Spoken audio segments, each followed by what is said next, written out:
3వ డివిజన్ 4వ డివిజన్లో ఈరోజు దాన్ని కమిషనర్ గారు, హెల్త్ ఆఫీసరు, ఈఏలు, డిఏలు, ఎలక్ట్రికల్ డిపార్ట్మెంట్ అందరం మార్నింగ్ నుంచి యాక్చువల్గా 6 o'clock నుంచి 3, 4 డివిజన్లు తిరుగుతున్నాం. కొన్ని ప్రజా సమస్యలు యాక్చువల్గా వాళ్ళు తిరగడం జరిగింది. మెయిన్గా ఒకటి క్లీనినెస్ కొన్ని ఏరియాలో బాగానే చేస్తున్నారు.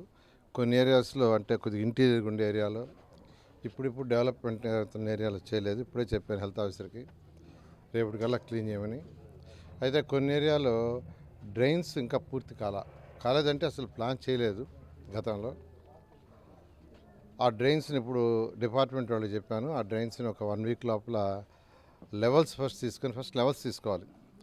అంటే అంతకుముందు ఎలా చేస్తున్నారంటే ఎక్కడ డ్రైన్ అడిగితే అక్కడ డ్రైన్ కట్టేశారు. ఫర్ ఎగ్జాంపుల్ మనం ఉండే రోడ్లో ఆ పక్క డ్రైన్ అడిగితే డ్రైన్ కట్టేశారు. దాని కంటిన్యూషన్ వల్ల డ్రైన్ లేదు, దానికి బ్యాక్ సైడ్ లేదు. ఇలా డ్రైన్స్కి కంటిన్యూషన్ లేదు. జనరల్గా ఏంటంటే రోడ్డు వెడల్పుని బట్టి డ్రైన్ యొక్క వెడల్పు నిర్ణయిస్తారు. దాని ప్రకారం నుంచి అవన్నీ మళ్ళీ తీసిపోయి పెద్ద కెనాల్స్లో కలపటం చేయాలా. అలాంటి వ్యవస్థను ఇక్కడ చేయలేదు. అందుకే నేను చెప్పానంటే ఈ 3వ డివిజన్లో 4వ డివిజన్లో ఎక్కడైతే ఇంకా డ్రైన్ చేయలేదు వాటన్నిటికీ మాస్టర్ ప్లాన్గా చేయమన్నాను. ఫస్ట్ లెవెల్స్ తీసుకోమన్నా. లెవెల్స్ తీసుకొని ఏ రోడ్లో ఏ డ్రైన్ కట్టాలా, స్లోప్ ఏ డైరెక్షన్లో పోవాలనేది నిర్ణయించండి. ఇమీడియట్గా టెండర్లు పిలిచి అవన్నీ కూడా వెంటనే చేస్తామని చెప్పాను. అదేవిధంగా శానిటేషన్లో యాక్చువల్గా అంటే కొన్ని ఖాళీ స్థలాలు ఉన్నాయి. మధ్యలో ఖాళీ, ఇప్పుడు 3 అయితే ఎక్కువగా బిల్డింగ్కి మధ్య ఖాళీ స్థలాలు ఎక్కువ ఉన్నాయి. ఖాళీ స్థలాల్లో చెత్త చెదారం ఉంది. అక్కడంతా చెట్లు ఎట్టంటే మొలిచి ఉన్నాయి. ఆ చెట్లు మొలటనే దోమలు వస్తాయి. దోమలు వచ్చేది మెయిన్గా ఏంటంటే చెట్లను నీట్గా మెయింటైన్ చేసిన రావు. అలాగంటే చెట్లు వాటి మధ్యలో యాక్చువల్గా చెత్త చెదారం ఉన్నప్పుడు దోమలు ఎక్కువ వస్తాయి. దానికనే కమిషనర్ గారికి చెప్పాను ఇమీడియట్గా ఆ చెట్లన్నింటి క్లీన్ చేయమన్నాను. అయితే వాళ్ళు ఎప్పటికప్పుడు నోటీసులు ఇస్తున్నారు ఎవరి ఖాళీ స్థలాల్లో వాళ్ళు క్లీన్ చేసుకోమని.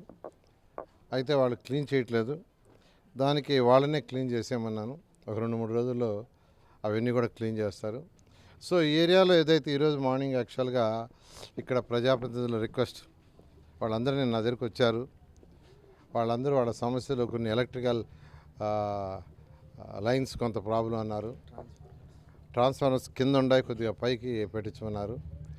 డ్రైన్స్ లేవన్నారు. కొన్ని చిన్న ఇప్పుడు తీసుకుంటే ఈ పక్కన ఏమంటారు ఈ ఏరియాని, రాజీవ్ గాంధీ కాలనీ, అక్కడ 4 అడుగులు 6 అడుగులు వెడల్పు 2 రోడ్లు అవి వేయలే, దాన్ని వదిలేశారు. ఎందుకంటే ఎలక్షన్ అప్పుడు కూడా నేను వచ్చాను, అంత మట్టి రోడ్లు ఉన్నాయి. నేను ఇప్పుడు ప్రామిస్ చేసిపోయా ప్రభుత్వం రాగానే చేయిస్తానని. ఇప్పుడే ఇంజనీరింగ్ డిపార్ట్మెంట్కి చెప్పాను. వాళ్ళు ఎస్టిమేషన్ వేస్తారు. ఎస్టిమేషన్ వేస్తే ఆ వర్క్ అయితే ఒక 10 రోజుల్లో స్టార్ట్ చేస్తాం. ఆ లోపల ఏదైతే ఉందో అక్కడ కూడా డ్రైన్స్ ఫస్ట్ ప్లాన్ చేసి తర్వాత రోడ్లు వేయమంటున్నాను. డ్రైన్స్ ప్లాన్ చేసి, ఎందుకంటే డ్రైన్స్ చేయకుండా రోడ్ వేయటం, మళ్ళీ డ్రైన్ కట్టాలంటే మళ్ళీ దాన్ని కొట్టేయటం కట్టడం కాకుండా చేస్తున్న ఈ విధంగా ఈరోజు 3, 4 అయింది. ఇంకోటి 5వ డివిజన్ కూడా యాక్చువల్గా విజిట్ ఉంది. అది కూడా యాక్చువల్గా విజిట్ చేసి అట్లా నేను డైరెక్ట్గా యాక్చువల్గా ప్రజలు వాళ్ళ సమస్యల్ని డైరెక్ట్గా ఇంటిమేట్ చేయమంటున్నాను. నిన్న దాదాపు ఒక 50 మంది దాకా ప్రజాప్రతినిధులు 3, 4, 5, 6, 7, 8, 9 డివిజన్ నుంచి వచ్చారు. ఒకేసారి మొత్తం కాకుండా నేను పిలవటం కూడా ఒక్కొక్క 7 డివిజన్లు, 4 డివిజన్లు, 3 డివిజన్స్ పిలుస్తున్నాను. ఇవాళ మార్నింగ్ ఈవినింగ్లో 7 డివిజన్లు తిరిగి ఫిజికల్గా పరిశీలించి అధికారులతో, కమిషనర్ గారు కావచ్చు, హెల్త్ కావచ్చు, ఇంజనీరింగ్ కావచ్చు, డిఈ కావచ్చు చేసి వీటిని వీలైన తొందరలో చేసి ఎలక్షన్ ముందు ఏదైతే నెల్లూరు ప్రజలకు ప్రామిస్ చేశామో 100కి 100 మార్లు తప్పకుండా ఖచ్చితంగా నెల్లూరులో చేస్తామని మీ అందరికీ తెలియజేస్తాం.